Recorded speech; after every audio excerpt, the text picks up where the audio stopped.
Let's talk now to Vladimir Dubovik, a professor, Department of International Relations at Mechnikov National University in Lviv, Ukraine. Good morning to you. Thank you for your time.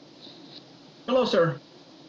Let me start with what you just probably heard. The Hungarian Prime Minister, Viktor Orban, giving a wide view of what is going on, not just as a result of the war in Ukraine, but the consequences for other countries which are not directly involved, including his, which is suffering economic crisis. Now, if you heard what he said, does he have a point, do you think? Let me say that this was the longest, probably, segment of Orban talking, maybe outside of Hungarian state TV, that I've seen recently. So, well, Mr. Orban is the prime minister of one country out of dozens within European Union and NATO. His position has always been very specific, let's put it mildly, very peculiar. He has a quarrel with other countries around Hungary, not just with Ukraine, but with any other neighbor as well.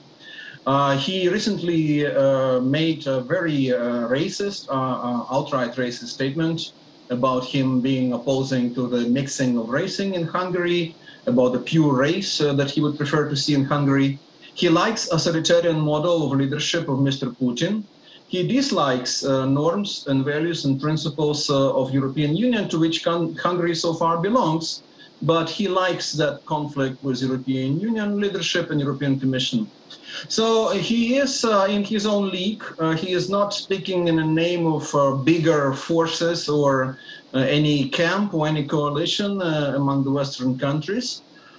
He was the only one who went to Moscow quickly after February 24th, when Russia started this massive invasion against Ukraine, out of Western leaders. So I don't think he is really an authority to speak about it. I think the position for European Union is clear, is to support the country whose territorial integrity is under the threat, whose sovereignty is under the threat, who is suffering as a victim of unprovoked aggression. And as simple as that. And that's meets the principles and values and norms and standards of both NATO and EU, to which Hungary belongs. Now, let's come to the about turn from the the former U.S. Secretary of State, Henry Kissinger. In May, he had said that, look, it was quite possible that Ukraine might have to consider ceding some level of territory for peace. And at that time, he received a backlash, as we had reported. But now he seems to have done an about turn, because now he's saying that there should be no ceding of territory for any kind of peace. Which one is it now, do you think? Is it a question of looking at the facts on the ground, or is it a question of looking at what is possible in terms of what can end this conflict?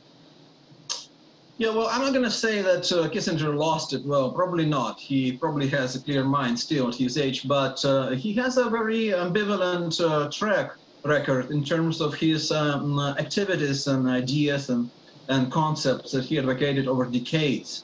For instance, in the 1970s, he was one of the advocates of the détente between Soviet Union and US, which was seen by many as a big achievement, but then other people said, well, he was always offering some concessions to Moscow, even in those times. And some people said if his ideas would take upper hand, then the Cold War would have ended maybe differently than it did end, with Soviet Union dissolving and the Eastern Bloc, Socialist Bloc, ceasing to exist.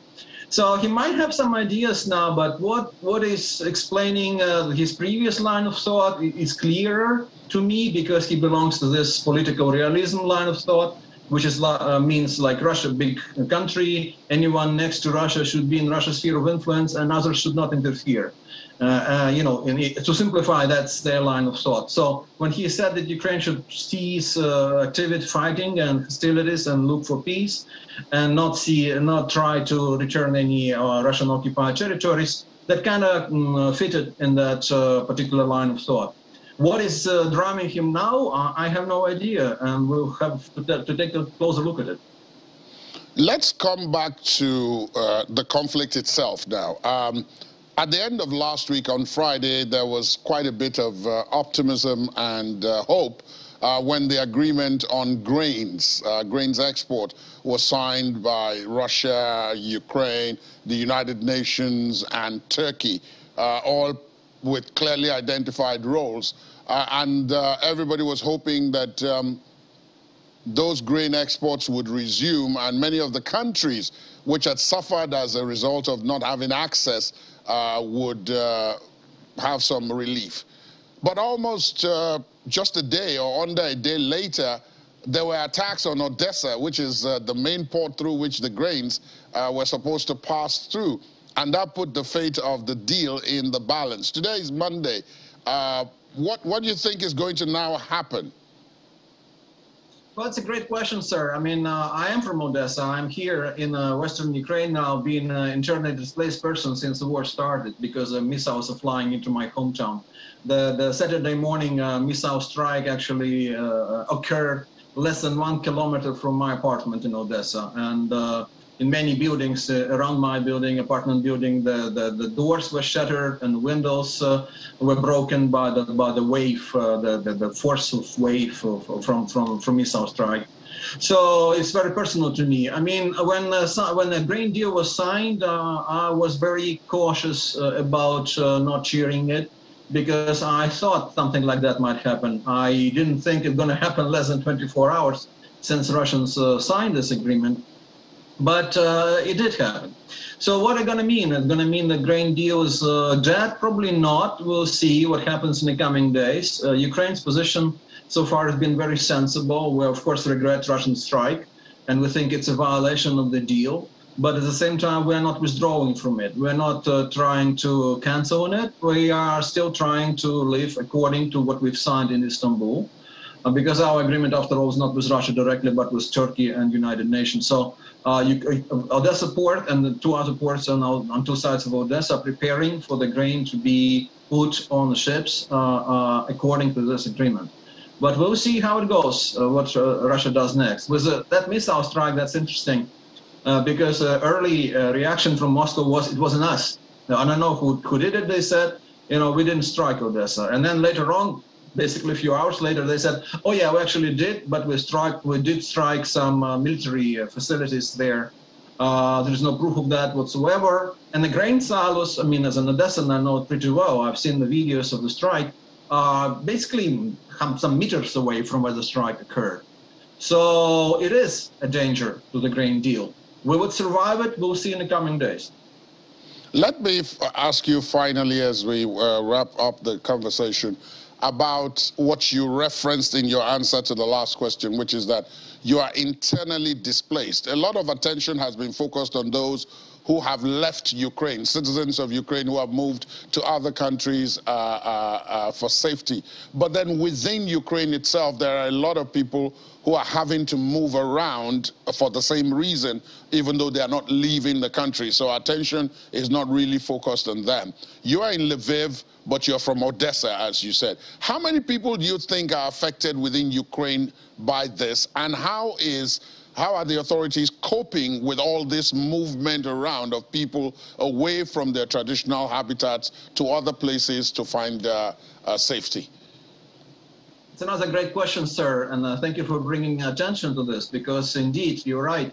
The more focus we see in the recent months is on refugees that are leaving Ukraine, going abroad. But in some ways, those people are in better conditions, because first of all, they are away from fighting. Second of all, they are relying on certain assistance that they're getting from particular nation states that they are finding themselves in, and sometimes international organizations and relief projects and associations and so on.